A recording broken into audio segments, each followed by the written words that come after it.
Iowa gets the win over Troy 38-21, but still some major questions about this Iowa football team. And are we looking at a two-quarterback situation? Today we break it down. Locked On Hawkeye.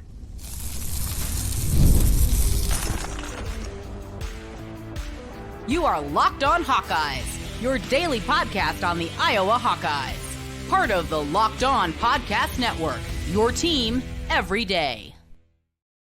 Hey, welcome in. I'm Trent Condon, and this is the Locked On Hawkeyes podcast. Thanks for making Locked On Hawkeyes your first listen every day. We're available wherever you find podcasts. You can also watch us on YouTube. While you're there, make sure you hit that subscribe button. Helps us get in front of more Hawkeye fans. Today's episode is brought to you by 5 Hour Energy. Go to 5hourenergy.com and make sure you use the promo code LOCKEDONCFB to receive 20% off your order. 38-21 the final. Iowa gets the win against Troy as we react to what we saw on Saturday at Kinnick Stadium. But in a game where Iowa cruised in the fourth quarter, dominated, put the game away. They dominate the statistical profile of this game. Nearly 500 yards of total offense. Iowa finishes with 462 to 253 yards of total offense out of Troy. Looking at the rushing totals, Iowa runs for 284 yards, just 24 from Troy. 25 first downs from the Iowa offense against just 10 on the other side. This was a dominating performance, but we're all, I think, left wondering, what is this team? We are a quarter of the way through the season, 3 games into this regular season, and I still have this feel of what is this team going to be? Is it the team that many believe, myself included, coming into the season that had a shot to push for the college football playoff? Now that is going to be an incredibly difficult task with the loss to Iowa State hanging over their heads and what still looms with a road trip to Ohio State coming up here in a couple of weeks. The road trip, obviously, this week to Minnesota. Still games against Nebraska later on this season. Washington team that I think has looked better than people thought. And Michigan State, though they've been inconsistent, that's going to be no gimme. I mean, this schedule proves to be much more difficult maybe than even we thought coming into the season. And you already have a loss on that resume. Or are they going to be a team that is just frankly inconsistent? I mean, we go back and we looked at this team and they have played 3 good halves of football, but 3 brutal halves of football as well. The first half against Illinois State, up 6-0, shooting themselves in the foot, inopportune penalties, just not playing good, solid, fundamental football. And then they come back in the second half of that football game, maybe look as good as Iowa football has in a really long time offensively, and what they were able to do in the third and fourth quarters of that one. A week later against Iowa State, they looked great in the first half. And though they weren't able to punch it in, and we talked plenty about that in the goal-to-go situations, they come out in the second half, give 20 second half points up, and can't find a way to hold a lead. And then this week, find yourself down 14-10 to a Troy team that came in 0-2, had just been bludgeoned by Memphis. And you're down at the half to this squad. You come out and you take care of business in the second half, but that's where we are, the inconsistencies of this team. And it's just not one thing. It's not just a quarterback play that has to be better, though Cade McNamara was fine. If I was going to be special this year, Cade McNamara has to be better than just fine. And it's crazy to say after the quarterback play that we've watched over the last 3 seasons that a guy that goes 19-23, doesn't turn it over, is just fine, but that's what he was. Missed receivers, even some of those completions were thrown behind guys, and not an ability to go down the field. You look at the statistical profile of where these shots were taken, where the passes were going, it was check down Charlie. I mean, it was cut and dry. We'll get into the quarterback situation a little bit later. And if it was just as simple as the quarterback play needs to be better, all right, we'd have kind of a solution to this equation. But there's been so much more. Special teams gaffes. You have a freshman kicker come in a week ago, not get a 54-yarder. Didn't get a hand up. Weren't able to get a block on a guy that, now he drilled it. I mean, credit to the kid, but still.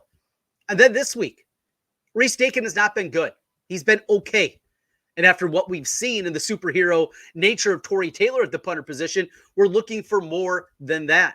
You give up a punt return on just an awful punt, and the coverage was even worse. Everybody's going the same spot. I was listening to the radio call at the time. Pat Anger said you never want to have your return team where everybody blow up in a grenade. And that's what it was. Everybody's going to the same spot. It was just all these things together. And then we haven't even mentioned the defense and the cracks in the back end. Now, TJ Hall gave up the first touchdown. The second was a safety, was supposed to have help over top. We found that afterward. Good reporting from Tyler Tashman and Chad Leistikow of the Des Moines Register. But that aside, they're giving up big plays. How did they lose a week ago against Iowa State?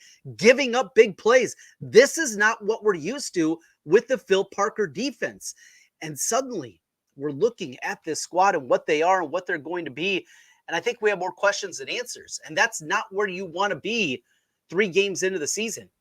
As you get ready for Big Ten play, you want to have answers to this. And we just don't know. We thought this defense was going to be elite once again. And then we saw good moments. And Brian Allen, there's a dude. We finally get to see him. And on the field, he is producing. Not just being a guy out there getting reps. He has been productive when he's been on the field. We saw Aaron Graves in the first game, played really well. I thought Y.E. Black was outstanding. Well, later this week, we'll get the numbers from Pro Football Focus and see if they exactly marry up with what we saw. But there's just so many components to the squad right now that are question marks. And we didn't think that was going to be the case. The running game has got going. The offense looks markedly better. Kaleb Johnson is now the leading rusher in all of college football. We have these things. The offensive line, at least run blocking wise, looks pretty good. Wide receivers that look the part. Look, Jacob Gill's a dude. They got him off the scrap heap from Northwestern. Let's be honest. This is a guy that was a 4th, 5th option at Northwestern. He looks like our best receiver we've ever had. Being a little hyperbolic there, but you get what I'm saying. After what we've gone through, what we've seen, we see this offensive improve, and now we're giving up plays defensively. It's just on and on and on. Where is this team? What is happening at the front? And then you have decisions in this football game. As mentioned, we'll get to the quarterback a little bit later on. They have the goal line package, or the red zone package, where we saw Brendan Sullivan go in. There was a touchdown, his first play of the game. And he handed it off to Kaleb Johnson for a touchdown. So you can't give him a ton of credit, but it was a running element that went in there. I'm sure Troy was probably knew who he was and knew what it was going to be if he came into the football game. So you have that part of it as well. It's just on and on and on. For every good, it feels like there's a bad coming right back with it. With Minnesota, yes, this is a big game for Iowa. It's a big game for both teams. Phil Fleck is a weirdo. He is a weird guy. But he actually has football acumen. He's not one of these carnival barkers, though he is that has no substance behind it. He's also a good football coach.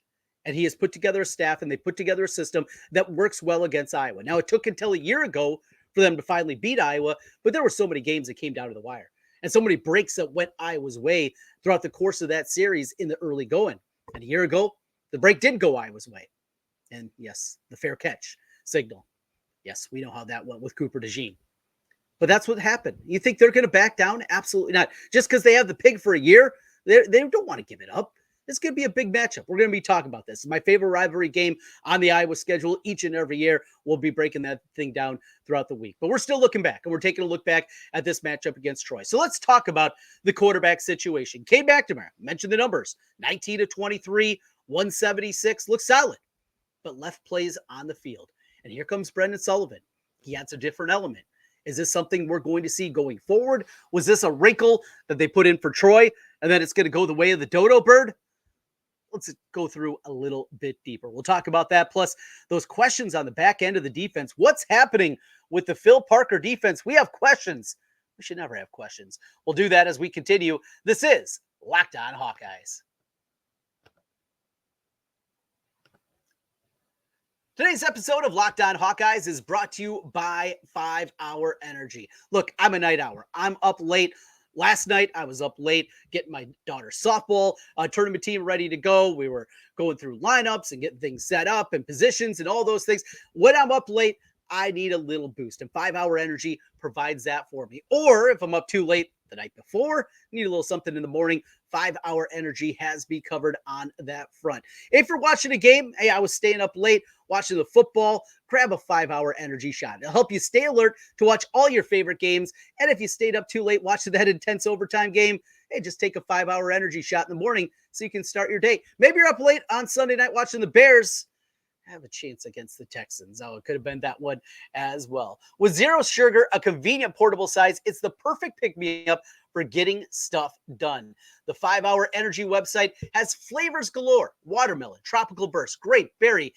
There's a flavor out there for everyone, and you can try them all. If you go to 5hourenergy.com, that's the number 5hourenergy.com, get some 5-Hour Energy product today and use the promo code LOCKEDONCFB. That'll help you receive 20% off your order. This offer is only valid until September 30th, so hop aboard on one order, and it cannot be used with other promotions. The code is not good on subscription orders. Once again, that code LOCKEDONCFB to receive 20% off your order. Go to 5hourenergy.com today.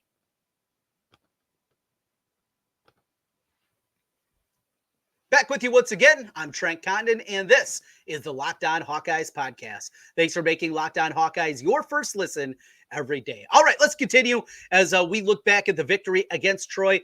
38-21, the final in this one. Let's dive a little bit deeper into the offense. The running game has been outstanding, and it continued. It was not just the Kaleb Johnson show in this one. Now, this is also going up against the team in Troy that came in ranked, I believe, 118th against the rush in college football. So we're not talking about that they're beating up the Ohio State front by any means, but we're seeing improvement. We're seeing a schematic change in this offense that makes sense for what they're doing. And you look at some of the inside and outside zone plays that they're running, and the outside zone that they run is still more internal. It's not going completely wide. It's more kind of going off the hip of the guards, going off the outside hip in between the guard and the tackle box. That's more kind of the outside. And then they got the inside slant that's been working really well. And it helps when you got a guy like Kaleb Johnson. Look, we've talked about Kaleb Johnson for the last couple of years. The eye-popping part for me, everydayers, I'm sure you've heard me say this story before, but it was in that lightning delay game against Nevada his freshman year. He had a long carry in that one, and he saw him out there. All right, this freshman we've been hearing a little bit about. Sounded like he had a good camp. Sounds like they're really happy when they got him out of Ohio. A big-time recruit. It was them and Cal, I think, were the finalists for his services, but they were excited about him. Good size, 5'11", 220 pounds. All right, let's see. And you see him get the touchdown, long touchdown against Nevada. But then I saw this metric that was put up by one of the analytical sites out there. And they mentioned that at the time, it was the second fastest running back had got in college football to that point. So maybe there's something different here. Now, last year was a huge disappointment. Last year, I think we all expected more out of him. And I know there was an injury that he was dealing with. I mean, that was a component too of the injury that he was going through. But there were other parts. There was a reason that Kaleb Johnson was suspended for the first half of the game. And it was just, this didn't come down from Kirk. This didn't come down from the coaching staff. This was something from the player council where they were disappointed in some of the things that he missed, doing NIL, doing different things, not being there for team activities. And the team kind of seen enough. We know the talent.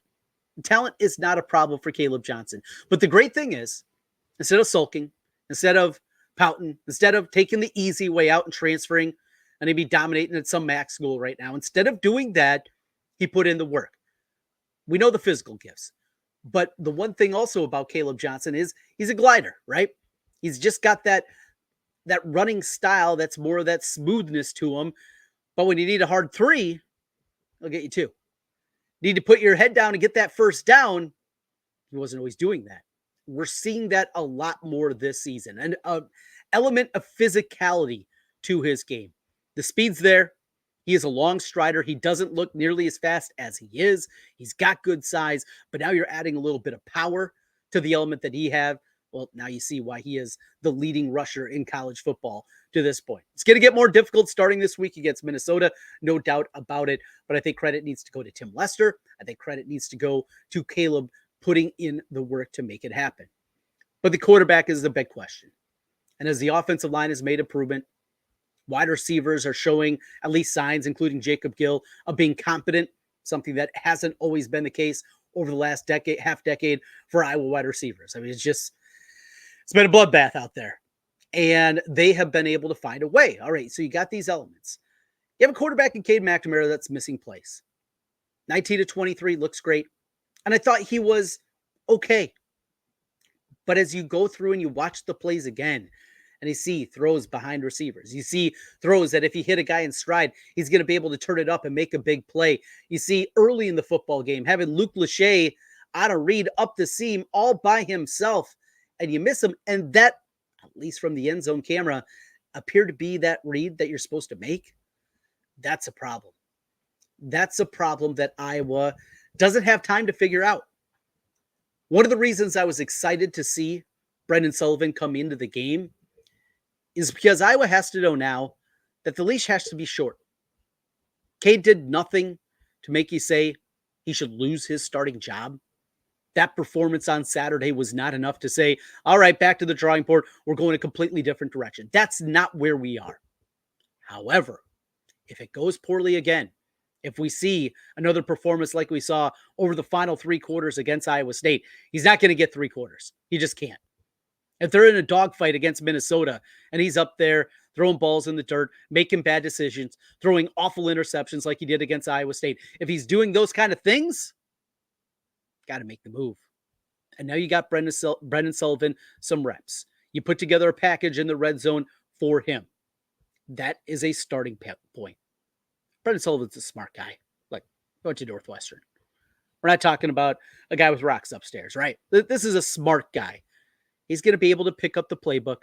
Even if you have to slim the playbook down, that's okay. I mean, it's pretty easy, right? Give it to Kaleb Johnson. That needs to be a huge, huge component of what you're looking to do. But able to get that a little bit more, I would anticipate there's going to be more layers that they're going to be adding for Brendan Sullivan going forward. You see the versatility that he has. Now, I'm here to warn you. Go back and watch him at Northwestern. This is not a guy, if you're worried about the arm strength of Cade McNamara, Brendan Sullivan's not going to wow you. He is not going to be a guy that, oh, well, boy, look at the velo coming off here. This isn't Jake Cutler cutting it through the wind, right? This is not Dan Marino. This isn't anything close. This isn't CJ Beathard. Arm strength is not something that's going to wow you with Brendan Sullivan.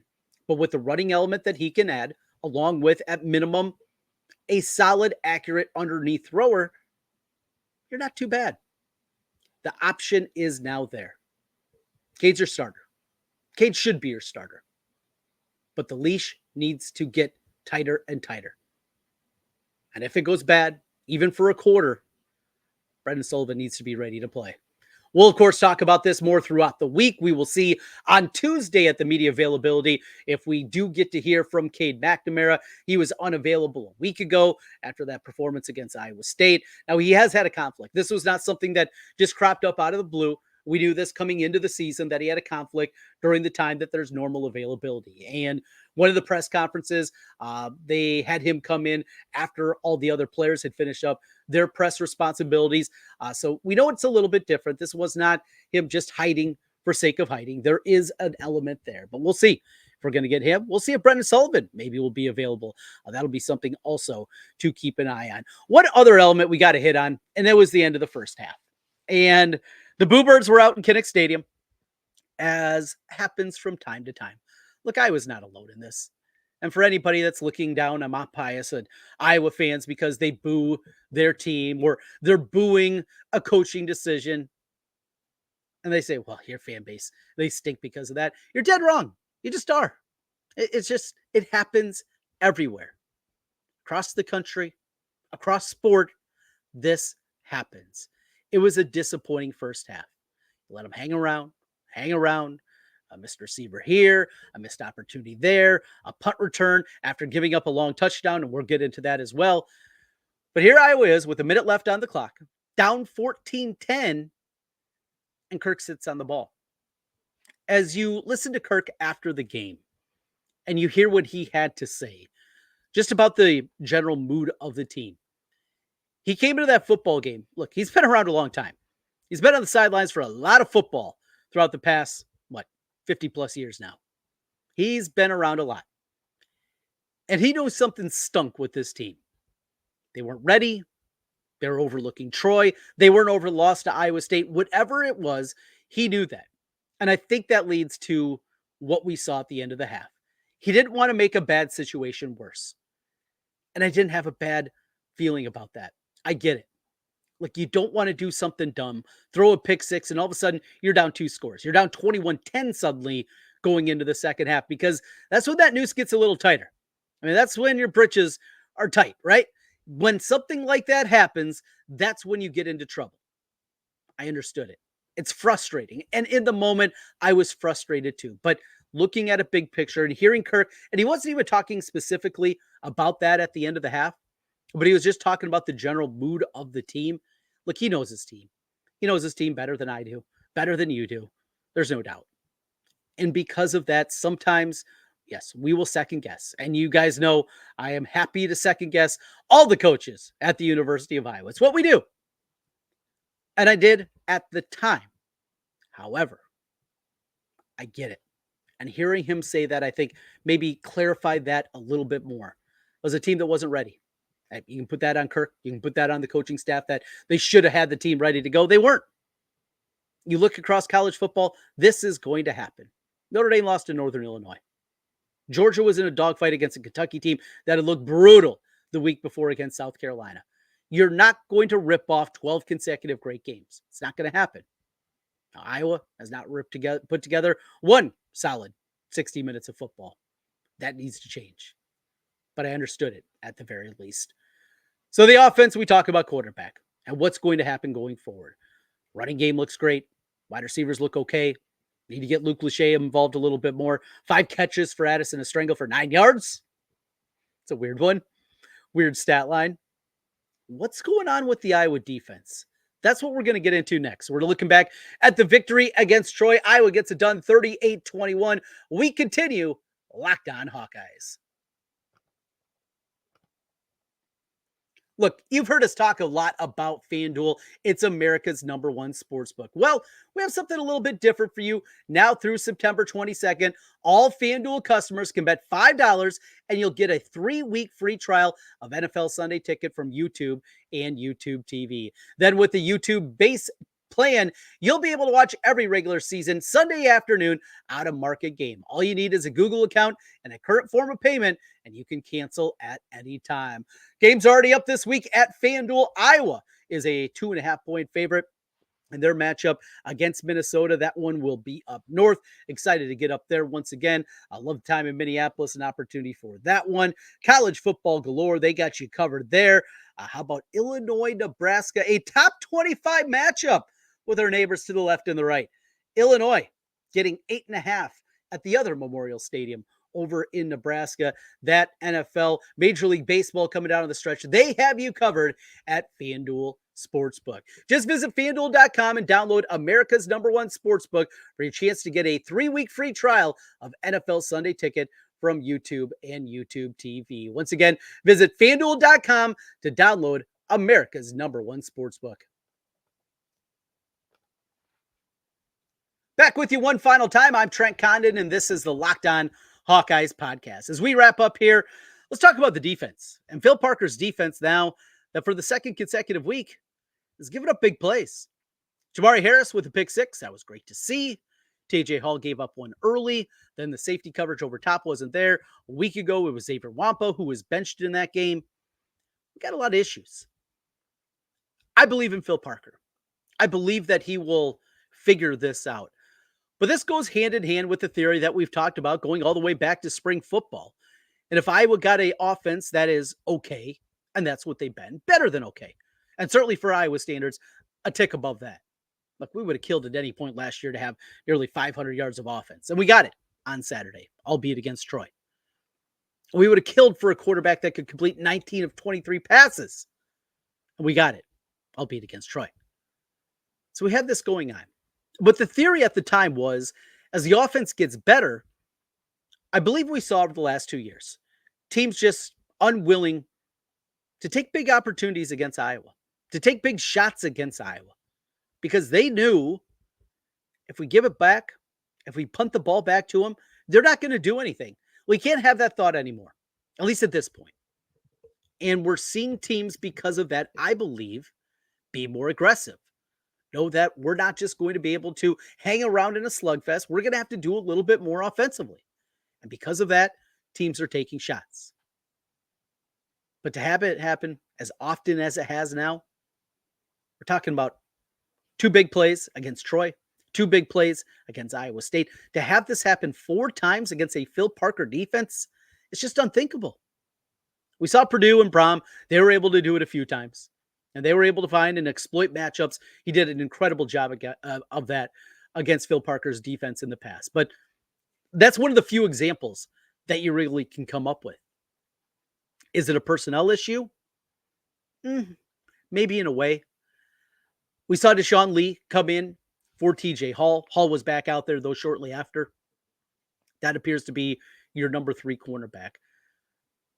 TJ Hall gave up a touchdown the week before against Iowa State to Higgins. Look, he was right there. He made as good of a play as you can make without actually intercepting the ball, and Higgins just took it away. It's going to happen. Cornerbacks know that. That's going to happen. Is it a mental lapse? Is it Phil doing things a little bit different? Look, we also talked about this at the end of the Iowa State game. Them going man underneath in a situation where Iowa State didn't have anything. And you didn't see your typical cover 4 look that we're so used to with Iowa, or even giving up the middle of the field. So they went a different route. Maybe it is Phil doing things a little bit different. If that's the case, maybe go back to the way it was.